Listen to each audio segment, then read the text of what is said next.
Hola mundo bonito, ¿cómo están? Bienvenidos a un episodio más de Sofi en Rosa. Antes de presentarte el tema, quiero recordarte que tienes que suscribirte al canal Es Todo P, darle clic a la campanita y disfrutar de toda la programación. Y también invitarte a que seas parte de la comunidad de Sofi en Rosa en Instagram y en TikTok. Y por supuesto recordarte que ya está la campaña Ponle Corazón. Yo tuve la oportunidad de ir este sábado a visitar el albergue, a visitar a los niños, a pasar un tiempo bonito con ellos. Y pues todo lo que se done aquí será para hacer un albergue mucho más grande, para poder recibir a más niños y a más familias que vienen a tratarse del cáncer y que no tienen recursos. Así que ya sabes, Ponle Corazón, puedes hacerlo por Yape o por Plin a través del número 994333333. Ya sabes, Ponle Corazón. Cuando veas esa platita por ahí circulando por todo Lima, dale, colabora. 1 sol, 2 soles, 5, 10, lo que sea, suma para que estos niños puedan tener la esperanza de seguir curando. Ahora sí, me toca presentar a un doctor muy bueno. Hoy vamos a hablar acerca de la mastectomía. Y está conmigo el doctor Raúl Alarco, que es médico cirujano de la Universidad Peruana Cayetano Heredia, es cirujano oncólogo de la Universidad San Martín, tiene un máster en patología mamaria en la Universidad de México y actualmente él se sigue preparando porque está cursando un máster en cenología en la Universidad de Barcelona. Un aplauso por favor para el doctor Raúl Alarco. Sofía, ¿qué tal? ¿Cómo estás? Muchas gracias por la introducción. Por supuesto, él me operó. Él estuvo conmigo en la operación, así que más que recomendado. Bueno, vamos a hablar acerca de la mastectomía, que es en verdad un tema que a veces desconocemos. En lo personal, yo no sabía que era una mastectomía hasta que me hablaron de un cáncer de mama. Y entonces, ¿en qué momento o en qué circunstancias se tiene que realizar una mastectomía? Es un poco difícil dejarte eso con parámetros bien claros. Realmente, a ver, una cosa es que hablemos de cirugía y otra cosa es que hablemos de mastectomía específicamente. Cuando hablamos de cirugía en el cáncer de mama, tenemos una gama de herramientas que podemos usar. La mastectomía es solamente una de ellas. Y de hecho, para serte honesto, la mastectomía es una herramienta que estamos tratando de reservar solo para los casos en los que sea absolutamente necesario. Entonces, hay indicaciones bien claras, como por ejemplo una paciente que tiene tumores muy grandes o que no hay una forma de reconstruir con el tejido mamario que queda un seno correcto, o mujeres que tienen cáncer de mama en diferentes zonas de la mama y no queda más que sacar todo en un solo bloque. Sin embargo, al final de cuentas la decisión de mastectomía es una cosa muy personal. Lo que yo siempre recomiendo es que antes de tomar una decisión de mastectomía, se sienten, converse con su cirujano, que el cirujano les explique si realmente hay una necesidad de hacerla o no, cuáles cree que son los beneficios, y se tiene que tomar en cuenta también la decisión de la paciente. Tenemos que tener en cuenta que uno de los criterios para definir si una paciente va a mastectomía o no es lo que la paciente quiera. Yo puedo estar totalmente tranquilo con que una paciente no necesite mastectomía, pero si esa paciente va a vivir toda su vida preocupada y yo no consigo liberarle esa preocupación, no tiene sentido que yo esté tranquilo con la cirugía y la paciente no. Entonces, no hay una forma de decirte, estas pacientes van a ir a mastectomía. No, es algo que se tiene que conversar siempre entre el cirujano y la paciente. ¿En qué consiste la mastectomía? La mastectomía es sacar toda la glándula mamaria y el tejido de soporte en la zona de la mama, ¿no? Que es una zona fácil de identificar. Y hay variaciones de la mastectomía.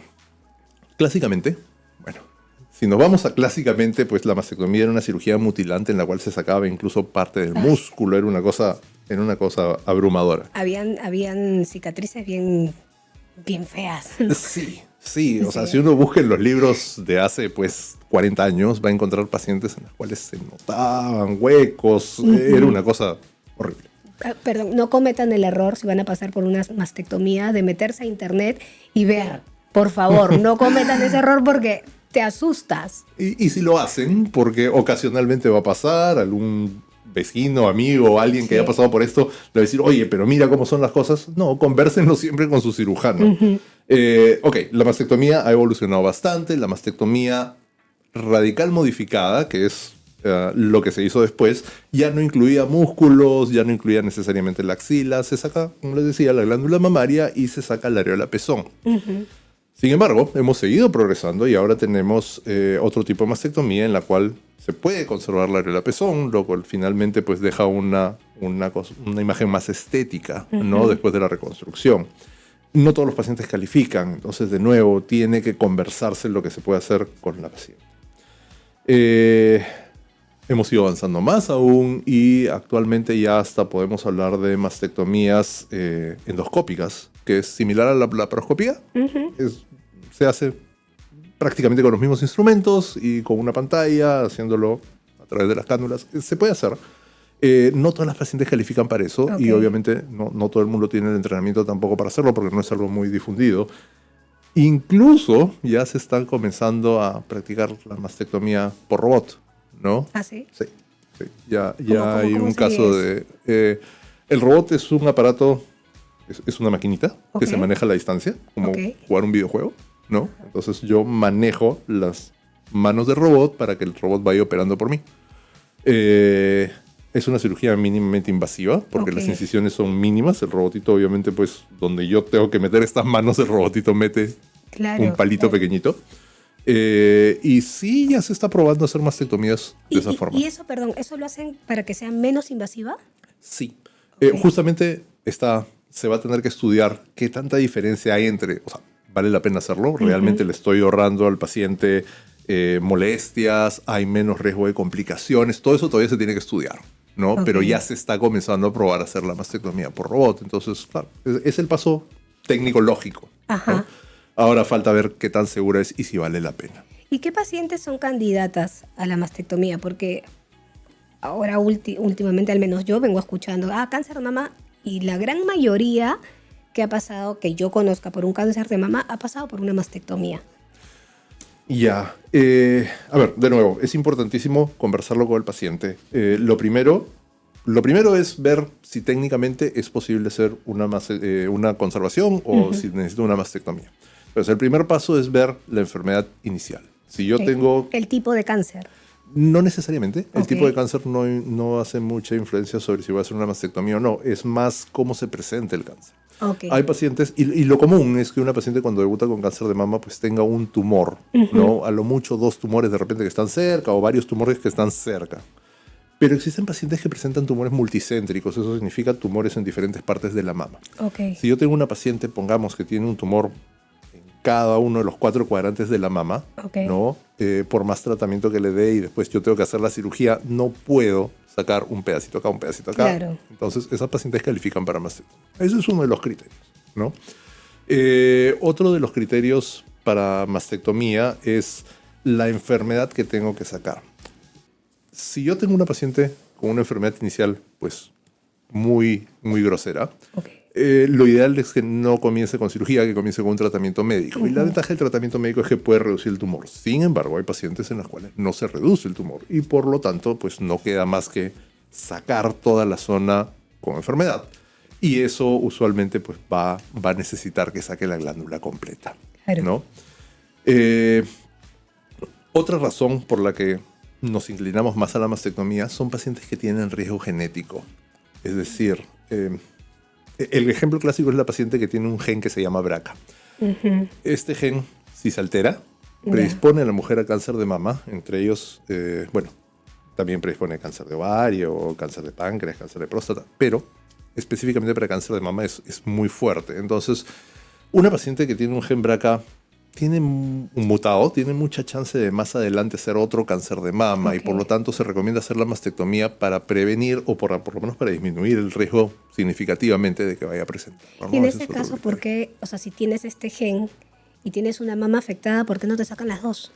De hecho, lo hacemos. Esa es la recomendación. O sea, no solamente sacar la mama que tiene enfermedad, sino también sacar la mama profiláctica. ¿Y qué cuidados tiene que tener una mujer que pasa por una mastectomía?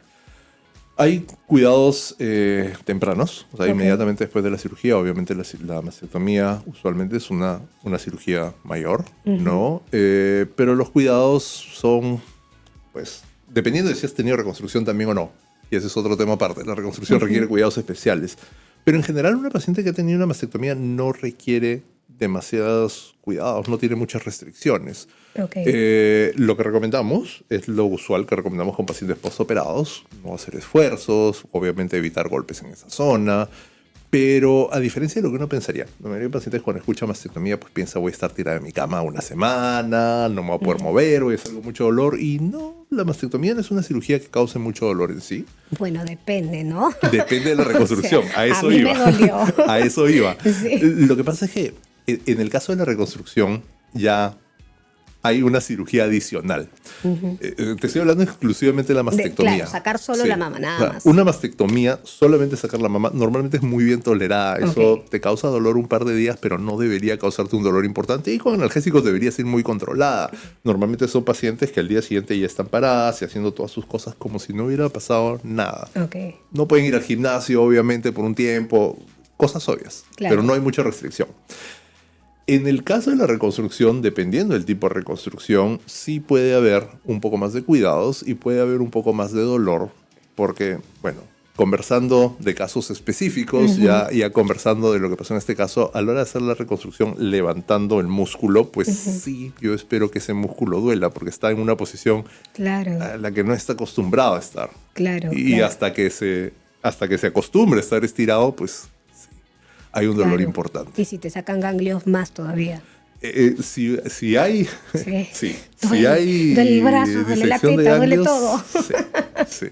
Pero eso ya, la disección de ganglios, a diferencia de antes, ya no se considera una parte estándar de la mastectomía. Ok. ¿No? Antes, el manejo de la axila y el manejo de la mama eran la misma cirugía. Ok. Iba y sacaba todo lo que encontraba. Ahora no, ahora el manejo se tiene que considerar de acuerdo a lo que encontramos en cada zona. El manejo te refieres a, según mi experiencia, ¿no? O sea, yo entré por mastectomía para que me saquen solo la glándula mamaria y estando ya en la operación había un ganglio que estaba complicado y entonces se decidió sacar 11 ganglios. Entonces, ¿eso siempre es así? No. Ok, Y eso ya es un poco más complicado de explicar, pero no siempre va a ser así. ok. Lo que pasa es que normalmente cuando hablamos de cáncer de mama, la migración del cáncer de mama, por lo menos usualmente, es hacia la axila en primera parte Ok. y después puede ir hacia otros lados. Entonces, clásicamente lo que hacíamos era, nosotros vemos la migración de una sustancia, esa sustancia que pusimos antes de la cirugía, claro. y esa sustancia llega a ciertos ganglios. La migración de esas sustancias a través de unos vasos que se llaman vasos linfáticos, por los cuales también migra el cáncer cuando migra. Entonces, yo me voy a buscar estos ganglios en donde podría haber llegado el cáncer y Ok. veo si es que hay enfermedad o no. Regresando a lo que hacíamos antes, siempre que encontrábamos enfermedad en los ganglios, pues teníamos que sacar los demás ganglios porque no sabíamos si había enfermedad más allá o Claro, no. Ya claro. habían algunos que estaban enfermos, ok, tenía que sacar los demás por si acaso. Claro. Pero ¿qué pasaba en muchos casos? Muchas mujeres no tenían enfermedad más allá y terminábamos sacando esos ganglios por gusto. Aparte, se hicieron algunos estudios después y se descubrió que cuando tenemos enfermedad en los ganglios centinela, que son estos ganglios que sacamos de muestra, no necesariamente tenemos que hacer una cirugía para curar al paciente igual. Ok. Ya tenemos otras formas de curar al paciente, con radioterapia, con tratamiento sistémico, y por lo tanto ahora nosotros evitamos sacar más ganglios cuando tenemos algunos ganglios enfermos de entrada. Esto no aplica para los pacientes que ya recibieron tratamiento de inicio. Ok. Por lo menos por ahora no, porque por ahora todavía está en discusión si es que estos pacientes necesitan que le saquemos los ganglios o no. ¿Y eso por qué? Lo que pasa es que, siguiendo la lógica que hemos visto en los pacientes que no han recibido tratamiento, pues claro, en teoría, si yo voy a radioterapia y hubiera ganglios enfermos, los voy a poder curar.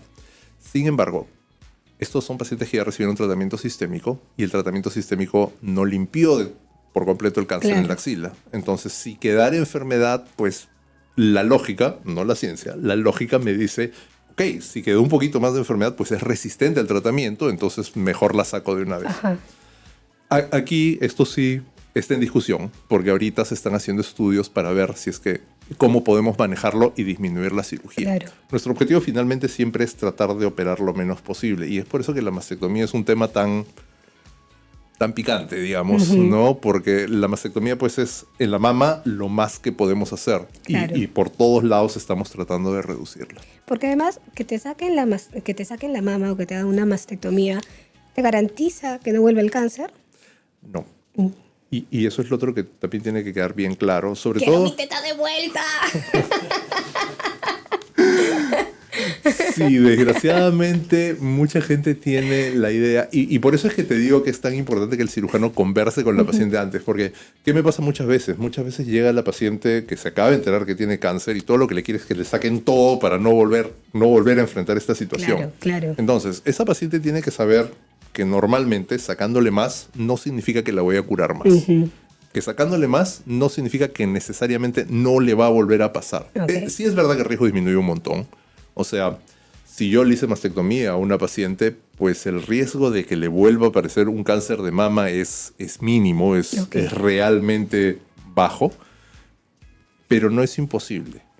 Y esta es una parte de la oncología de la que no hablamos mucho, pero que sí se tiene que transmitir. Por favor. Desgraciadamente en cáncer nada es 100%.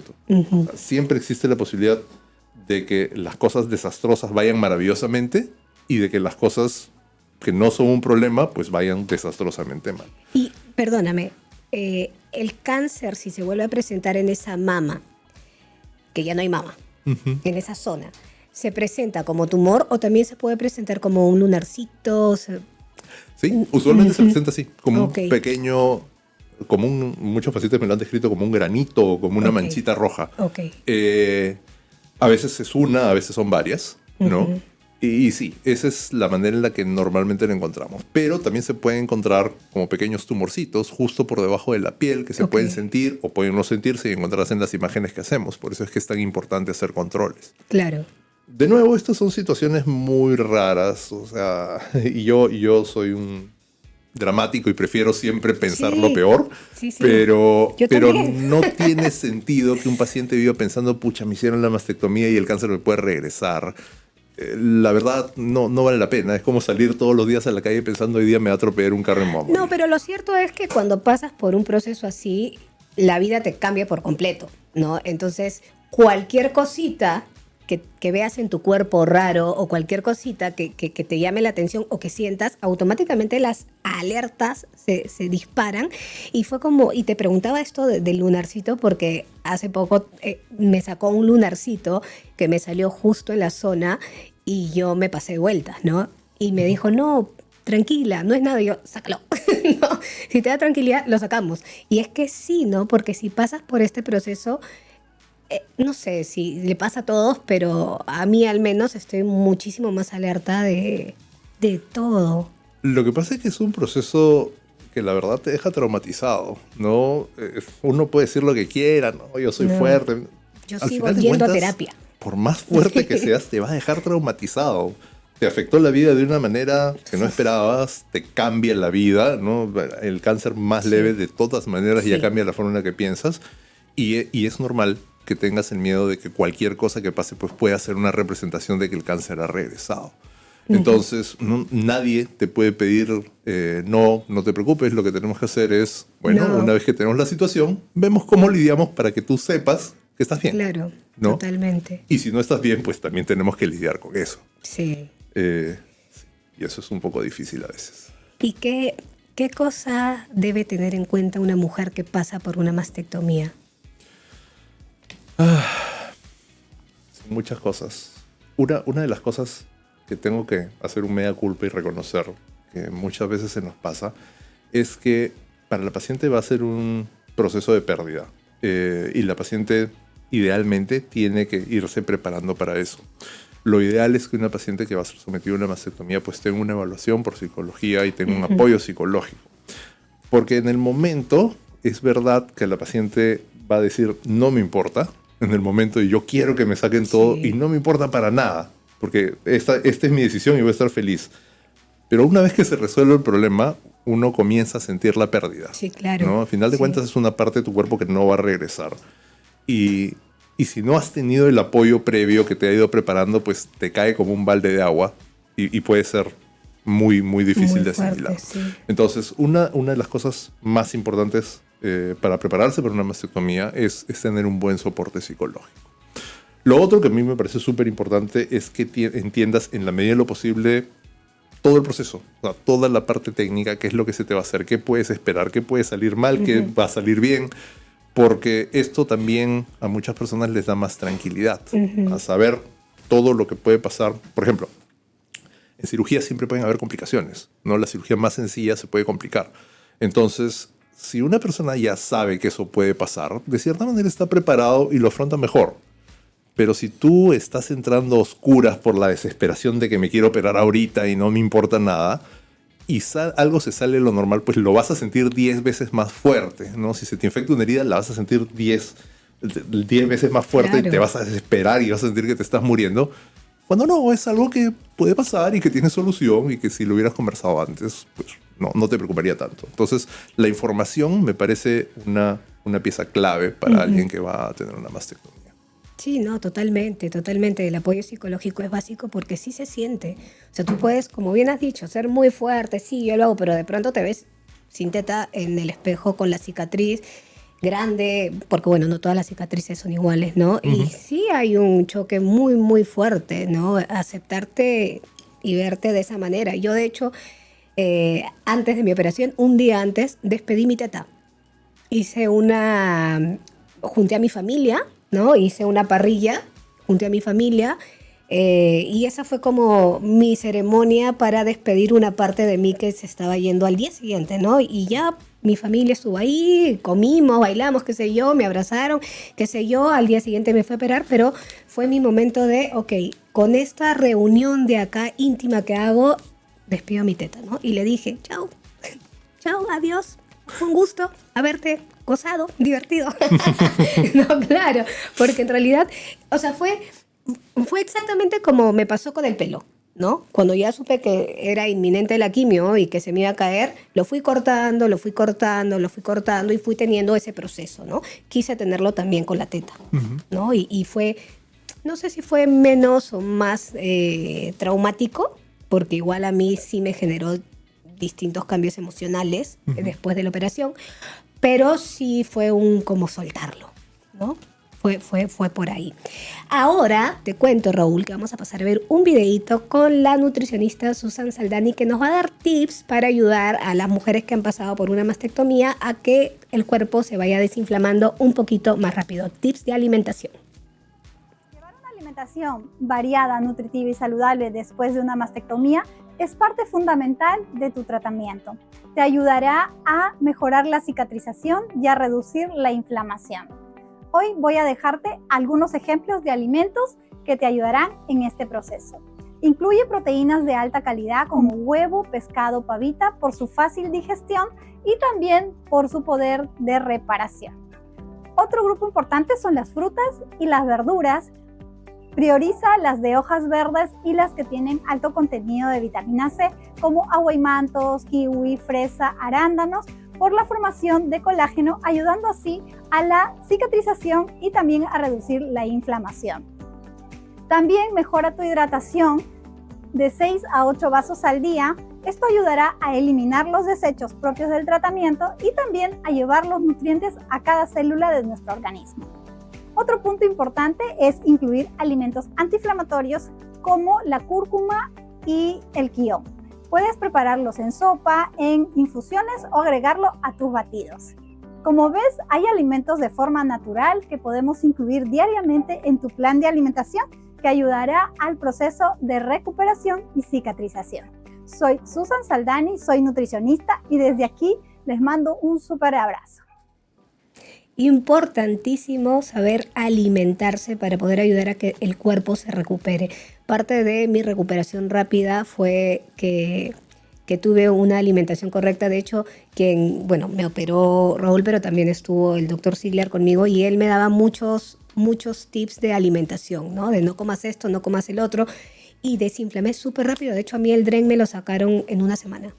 Súper rápido. ¿En qué tiempo después de haber pasado por una mastectomía una mujer puede retomar el deporte, por ejemplo? Depende del tipo de reconstrucción que se haga, Ok. y si se hizo reconstrucción o no. pero normalmente el tiempo que manejamos es un mes. Un mes. Sí, depende también mucho de la recuperación, cada paciente se recupera diferente, ¿no? Y es algo que se tiene que ir viendo constantemente, no puedes decirle a alguien, tal día ya vas a poder hacerlo, Claro. ¿no? Tengo que ver cómo vas, lo usual es que te quite los ejercicios un mes, pero después regresas. Mientras más rápido regrese una mujer a su vida normal, pues mejor para todos. La recuperación de una persona siempre va a ser mejor si es que puede hacer su vida normal. Claro. Pero eso en el caso no recibas tratamiento. ¿Estamos hablando de tratamiento sistémico? Sí. O sea, si recibes quimio... Mira, te lo digo porque yo, loquita deporte, intenté hacer 2 veces deporte durante quimioterapia y no pude, ¿no? O sea... Lo que pasa es que también depende de cómo te golpee. La quimio no golpea a todo el mundo de la misma forma. Sí, hay personas que la toleran súper bien, como hay personas que tienen que hospitalizarse porque la toleran Sí. súper mal. Entonces, eso también va a influir. Sí, nadie te va a recomendar, oye, es tu primera quimio, pero vete a hacer ejercicio, porque tenemos que ver qué tal te va antes de ver yo lo eso. hice Pero así. Ahí me di cuenta que no podía. Sí. Ahí me di cuenta que no podía. Y 2 veces todavía, necia. Yo ahí voy, ahí haciendo... En mi casa dije, para no exponerme en el gimnasio y nada, no pude. No de pude. repente lo mejor es que veas cómo te va con tu primera sesión y después ya tú calculas, ok, sí, siento que puedo hacer tal, no puedo hacer tal. Siempre consultando con tu médico porque ocasionalmente va a haber algunas cosas que no puedas hacer. Ajá. Pero sí, la idea es que regreses a tu vida normal lo antes posible. O sea, si tú después de tu primera quimio hubieras estado en la capacidad de hacer ejercicio, pues bien por todos. Sí, claro. Todos hubiéramos estado contentos, ¿no? Pero a veces el cuerpo pues nos pide un poco de chepa. ¿Y la fisioterapia qué tan importante es para una paciente que pasa por mastectomía? En una mastectomía en sí, la fisioterapia no es tan importante, Ok. pero por el proceso de reconstrucción, yo diría que sí. Acordémonos que en el proceso de reconstrucción, pues el músculo está en una posición, por lo menos con la reconstrucción clásica, la que más usamos, el músculo está en una posición que no es normal y en esos casos la fisioterapia puede mejorar el dolor, puede mejorar la cicatrización, entonces sí me parece que tiene un lugar. En pacientes que no han tenido reconstrucción, que tienen una mastectomía simple, tendríamos que ver de acuerdo a cómo ve el paciente. Ok. La fisioterapia tiene un lugar después de la cirugía usualmente cuando esperamos que el paciente tenga alguna complicación o si es que vemos que el paciente está teniendo alguna complicación asociada a cicatrización o a la cirugía en sí. Se tiene que evaluar caso por caso. Sí es una herramienta que tenemos que tener a la mano, pero no va a aplicar para todo el mundo. Es algo que de repente todas las mujeres que pasan por mastectomía y reconstrucción deberían de saber, ¿no? Que hay necesidad muchas veces de llevar un tratamiento de fisioterapia. Sí puede ser. Y es algo que también tiene que saber el cirujano. Sí existen algunos casos pues, en los cuales la consulta es tan rápido y estás bien, ya, bueno, vete y no me siento preocupado, oye, pero ¿qué puedes hacer? ¿Qué no puedes hacer? ¿Cómo puedes mover el brazo? Claro. ¿Qué tanta fuerza tienes? Y en esos casos yo tengo que evaluar si es que mi paciente va a necesitar o Claro, no. porque por ejemplo yo perdí movilidad en este brazo, ¿no? Y no la he recuperado al 100%, todavía hay movimientos que no puedo hacer y si de pronto pongo el brazo hacia atrás tengo una neuropatía, ¿no? Se me hormiguea la mano. Y he llevado fisioterapia, he llevado 2 veces fisioterapia, necesito una más, pero sí, pues, ¿no? Y además, no solamente es llevar la fisioterapia en el espacio donde te la hacen, sino también en casa, ¿no? Los ejercicios que te mandan a hacer en casa, creo que es lo más importante para recuperar toda esa zona, ¿no? La ventaja de la fisioterapia pues, es que no solamente te hacen la fisioterapia en el momento, sino que también te enseñan cómo Exacto. tienes tú que mantener el movimiento y cómo vas a seguir con el trabajo en casa. Te enseñan, pero hay que hacerlo, ¿ah? Hay que hacerlo. Yo hago mi mea culpa. Hay que hacerlo, pero hago mi mea culpa. Doctor, ¿qué pasa cuando te sacan ganglios? Cuando sacamos ganglios, depende de cuántos ganglios sacamos y aún así no sabemos exactamente qué va a pasar. Con sacar ganglios, nuestra preocupación principal siempre va a ser que haya linfedema. Linfedema es cuando el flujo linfático, es decir, el agua que sobra en el cuerpo, normalmente a través de los vasos linfáticos regresa a la circulación. Pero ¿los ganglios sirven para qué? Vamos a eso. Ya. Vamos a explicar todo el sistema Sí. linfático. Ok, tenemos en el cuerpo siempre el agua se acumula en nuestros tejidos. Ok. Eso es normal. Pero tenemos unos vasos linfáticos que están en los tejidos que recogen ese exceso de agua y la llevan de nuevo a la sangre. Ahora, antes de llegar a la sangre, todos esos vasos linfáticos pasan por los ganglios y los ganglios actúan como una especie de filtro, ¿ok? Que después permite que se regrese toda la sangre. Entonces, los ganglios nos sirven para filtrar. Esa es la forma sencilla de verlo.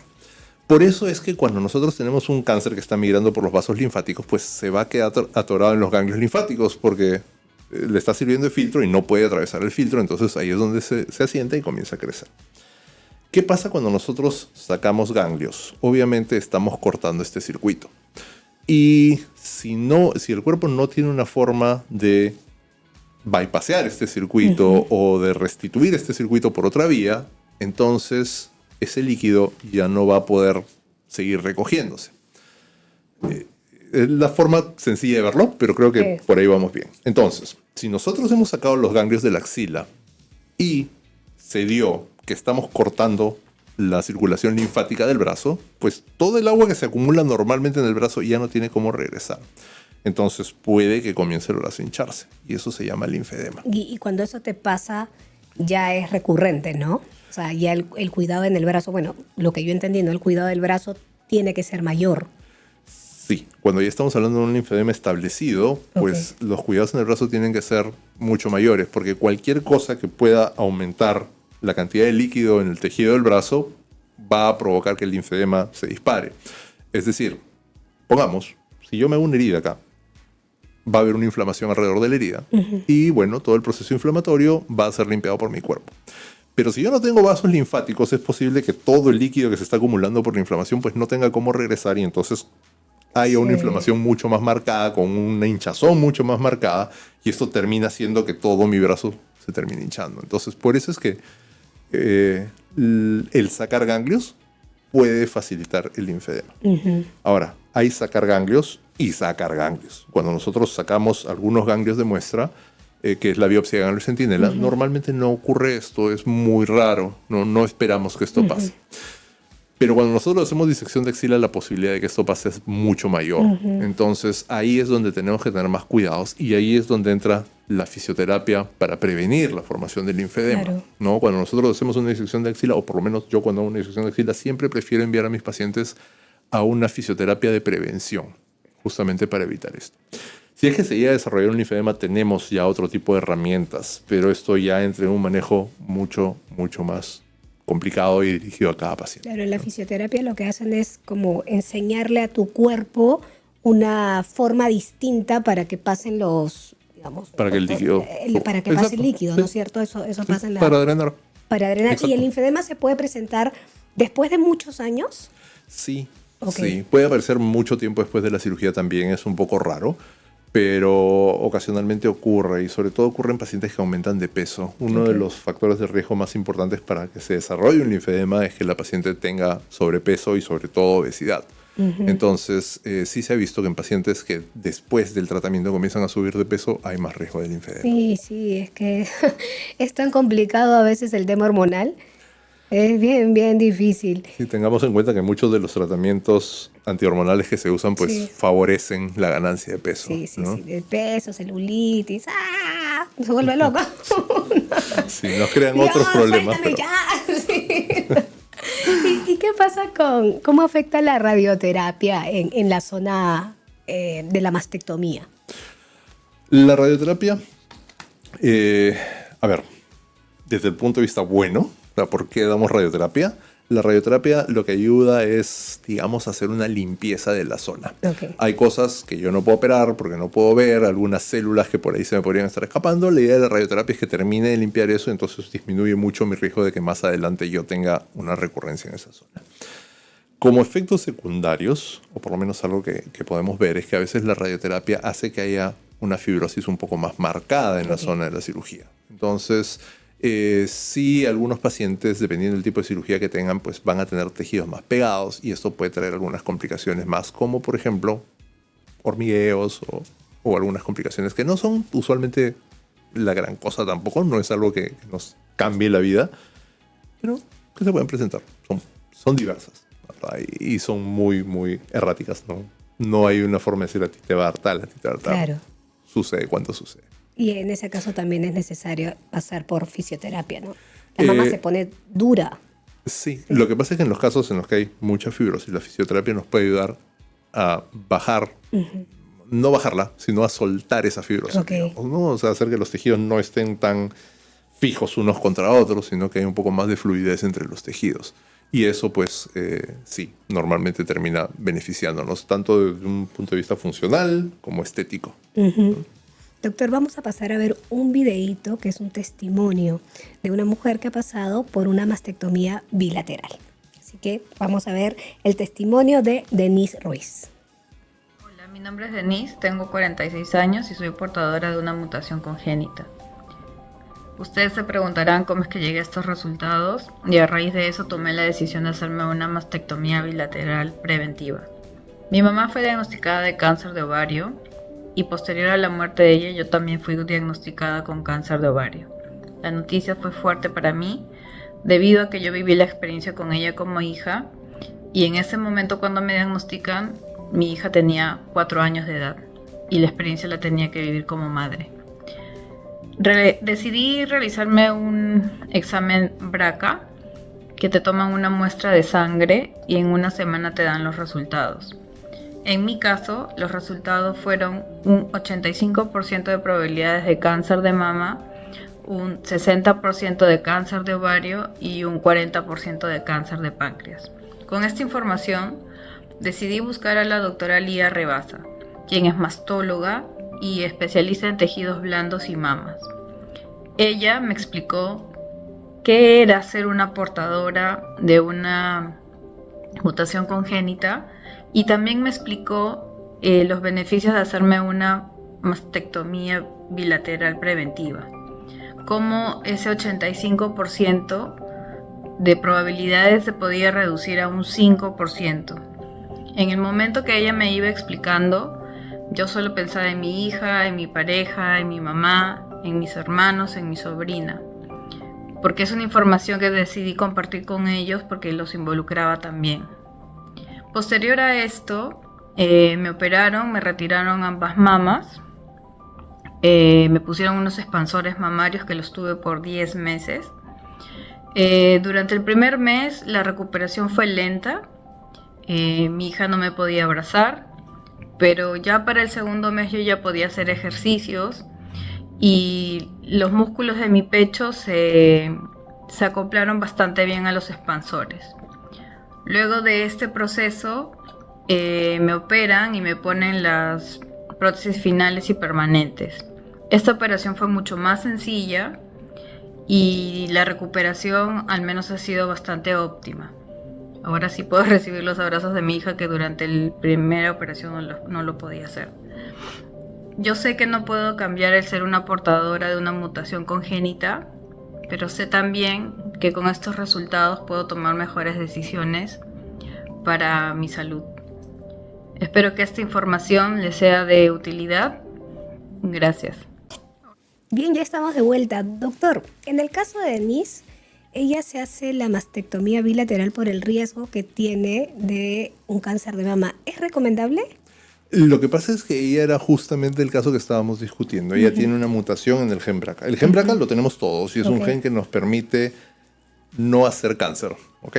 Esa es su función en sencillo. Entonces, cuando este gen no funciona bien, tenemos más riesgo de hacer cáncer. Específicamente en el caso de ella, cáncer de mama, cáncer de ovario, también cáncer de páncreas. Bueno, ella ya tenía un cáncer de ovario, está recibiendo manejo por eso. Y entonces la recomendación es qué hacemos con los senos. El riesgo de cáncer de mama en ella era mayor a 80%, solamente por tener esta mutación en el gen BRCA. Entonces, esa es una cruz con la que ella tendría que vivir toda la vida. Como bien le dijeron, su riesgo iba a bajar hasta 5% si es que se hacía la mastectomía profiláctica. Y esa es una reducción abismal. Si a mí me dicen tienes 80% de hacer cáncer versus 5%, pues tengo que tomar el 5%. Por eso es que en casos como el de ella se recomienda hacer la mastectomía profiláctica. Y también se recomienda explicarle que no es imposible todavía que le dé cáncer de mama. 5% es menos riesgo que el que tiene la población en general. Una mujer cualquiera en la calle tiene más riesgo que eso. Pero 5% tampoco es un riesgo inexistente. Entonces, eso hay que tenerlo en cuenta. Sin embargo, la decisión mejor siempre va a ser en estos casos hacer una mastectomía. Yo tengo, por ejemplo, una amiga que se hizo la mastectomía bilateral, pero ella no tenía cáncer. O sea, les generaba constantemente nódulos en el seno, pero no tenía cáncer. Según el médico, había un riesgo y entonces pasó por una mastectomía bilateral con reconstrucción, solo por el riesgo.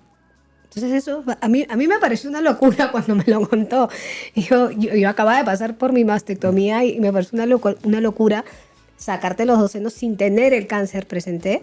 Yo no sé si de repente tenía este gen BRCA, probablemente asumo que debe haber sido así, pero no tenía el cáncer desarrollado por ninguna parte. Es que eso es una información súper importante. A ver, hay varias cosas que se tienen que saber aquí. Primero, yo no tengo que esperar a que le dé cáncer a alguien si es que tiene BRCA, por ejemplo, para hacerle la mastectomía bilateral. Se recomienda de todas maneras hacerla antes de que le dé cáncer, sea mama o ovario. En pacientes que tienen BRCA tenemos que pensar, claro, una vez que ya tengan los hijos que quieren, pues tenemos que pensar también en sacar los ovarios si es que no le ha dado cáncer de ovario todavía. Con respecto al caso de tu amiga, habría que revisar qué es lo que le aparecía, porque es verdad que existen algunas lesiones preoncológicas. Entonces, sí puedo entender que me siento a conversar contigo y, oye, mira, ya van 10 veces que te opero de una lesión con mucho riesgo de convertirse en cáncer. Entonces, ¿qué hacemos? ¿Te sigo operando 10 veces más? Claro. ¿No? Me imagino que por ahí ha ido la conversación. Sí. O de repente tenía el gen BRCA u otro gen que le confiera un alto riesgo de hacer cáncer y pucha, se toma la decisión pues de sacarlas antes. ¿Qué examen te determina el gen BRCA para quienes quieran de pronto hacerse algún examen preventivo? ¿La mamografía? No. Es un examen genético, se tiene que ver sobre... usualmente se saca una muestra de sangre y ahí se puede hacer el estudio genético. No, técnicamente se podría hacer sobre cualquier célula del cuerpo, porque la mutación es algo... la mutación BRCA que te predispone a cáncer es algo que tú tienes desde que te formaste, o sea, desde que se une el óvulo con el espermatozoide, ya tenías la mutación y con eso está todo tu vida y todas tus células tienen ese cambio. Pero la forma más sencilla pues, es sacar una muestra de sangre y estudiarlo. Eso, pero es, digamos, es una forma sencilla en el sentido de que todos tienen acceso a eso, o es un examen que te va a costar y que te lo tienen que digamos, que te lo tienen que mandar. Lo ideal es que tengas una evaluación por genética y genética te recomiende qué panel necesitas, porque BRCA es uno de los genes que puede influir en cáncer, pero no es el único. Entonces, un genetista normalmente se sienta contigo, evalúa toda la gente en tu familia que ha tenido cáncer, evalúa cuál es el riesgo de que tenga diferentes tipos de cánceres y te pide, ok, estos son los genes que deberíamos buscar en ti y este es el panel que te conviene. Y con eso te da, ok, tu riesgo de hacer cáncer va a ser tal para diferentes cosas, no necesariamente para mama. Eso es con respecto a cómo pedirlo, esa es la forma ideal. Por otro lado, tenemos el problema pues de que el examen no está a la altura del bolsillo. Exacto. Es la pura verdad. Sí, no es algo pues que, ay, hoy día me voy a hacer un BRCA a ver qué sale. Hoy me voy al laboratorio, sí. No es como que me estoy haciendo un hemograma para ver si tengo anemia. No, es algo que es un poco costoso y sí tienes que ver. Mientras tengas recursos limitados, siempre tienes que evaluar a quiénes le tienes que hacer y a quiénes no. Doctor, ya para terminar, ¿qué recomendaciones le podrías dar a una mujer que va a pasar por una mastectomía? A ver, como habíamos conversado, una mujer que va a pasar una mastectomía, pues primero, mi recomendación, hay que tener las cosas claras. Sobre si vale la pena buscar en internet o no, honestamente eso depende de cada persona. Yo no recomiendo en general, pero hay personas que necesitan esa información adicional y bueno, si es así, todo eso se tiene que conversar con el cirujano. No la necesitan, te lo prometo, no la necesitan porque te trauma. O sea, sí. Tómenlo de alguien que ha pasado por esto. De verdad. Sí, yo particularmente también creo que no deberían buscarse esas cosas y debería conversarse bien. De repente con alguien muy cercano que ha pasado el proceso, sí valdría la pena discutirlo. Pero la experiencia general en internet, honestamente, siempre va a ser... Sí. Entonces... Pero incluso alguien que ha pasado la experiencia, ¿no? Yo, por ejemplo, puedo dar, no sé, mi testimonio y contar cómo me fue y qué sé yo. Pero no va a ser igual, ¿no?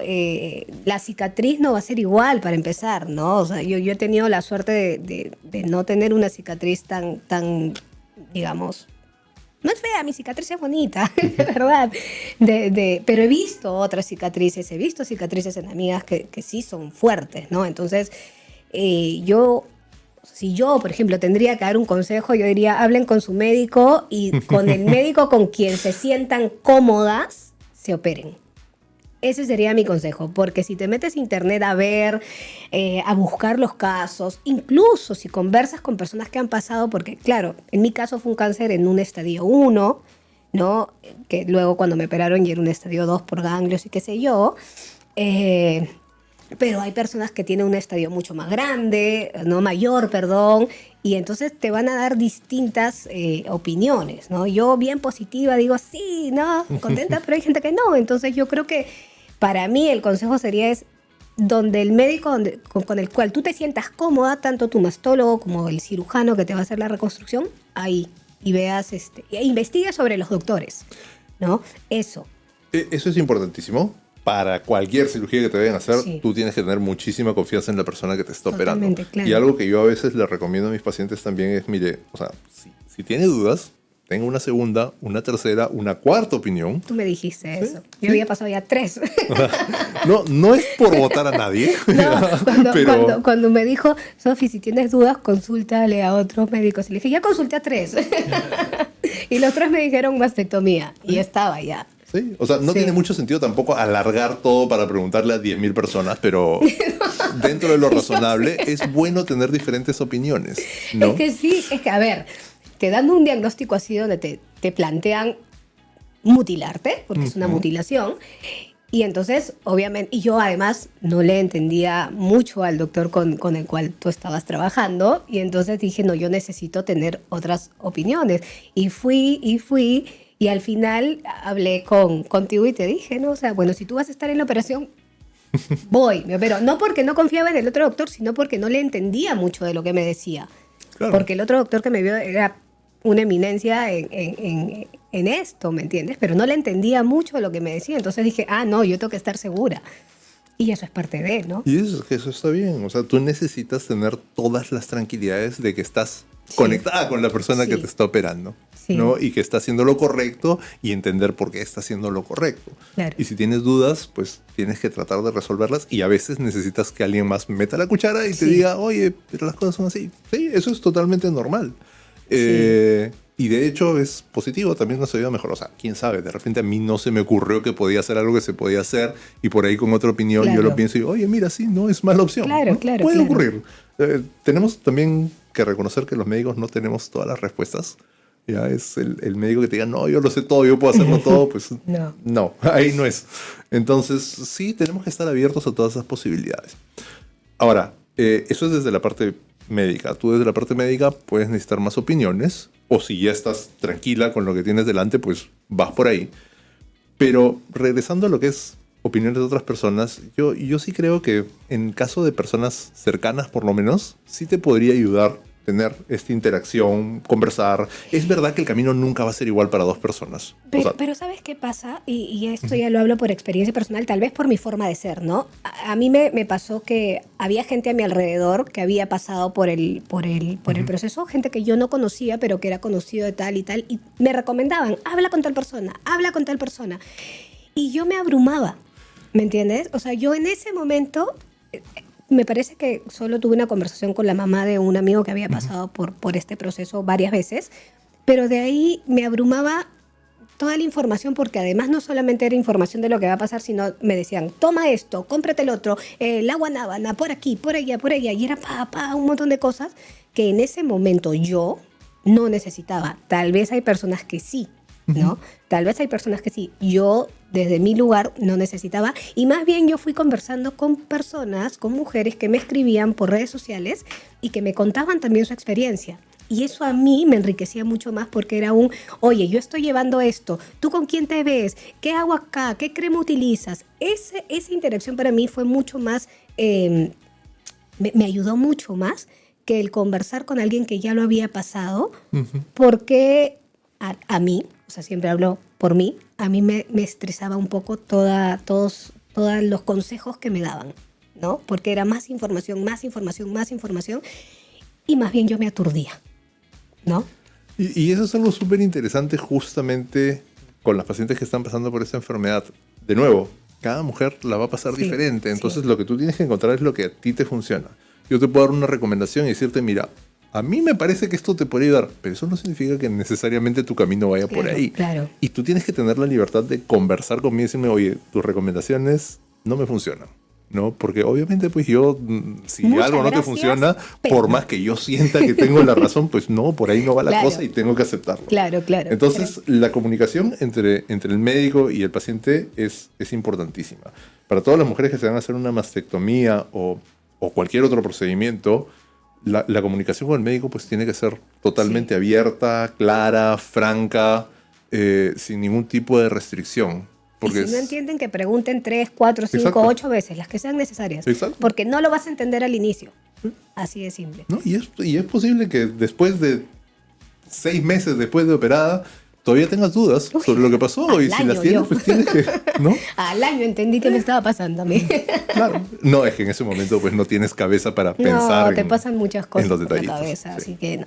Bueno, gracias, Raúl, por estar aquí, por ampliarnos un poco más el tema de lo que es la mastectomía. No sé dónde te pueden ubicar para quienes estén viendo el programa y quieran pasar de pronto una consulta contigo, ¿dónde te pueden ubicar? ¿No? Tú sabes dónde me puedo ubicar, en la Clínica Delgado o en la Clínica Oncosalud. Ahí estoy todo el tiempo. Entonces, si tienen cualquier duda, quieren evaluarse, quieren una segunda opinión, pues mis puertas están abiertas. Tercera, cuarta, quinta opinión. ¿Sí? Todas las que sean necesarias. Ya antes de despedirme, yo quiero recordarles que ya está la campaña Ponle Corazón, que puedes donar a través de Yape o Plin al albergue de la Fundación Peruana de Cáncer. Así que no tienes motivo, no tienes excusa para no hacerlo. Si no ves la latita, puedes yapear al 994333333 y ayudar a que se construya un albergue mucho más grande para que muchos más niños del interior del país o de bajos recursos puedan seguir su tratamiento. Ahora sí, antes de despedirme, quiero agradecer, por supuesto, a Giovanni Cepede Salón, que como siempre se encarga de ponerme linda para el programa. Recordarte que tienes que suscribirte al canal Es Todo PE y, por supuesto, seguir las redes de Sofi en Rosa en Instagram y en TikTok. Yo me despido hasta la próxima semana. Un beso grande para todos. Chao.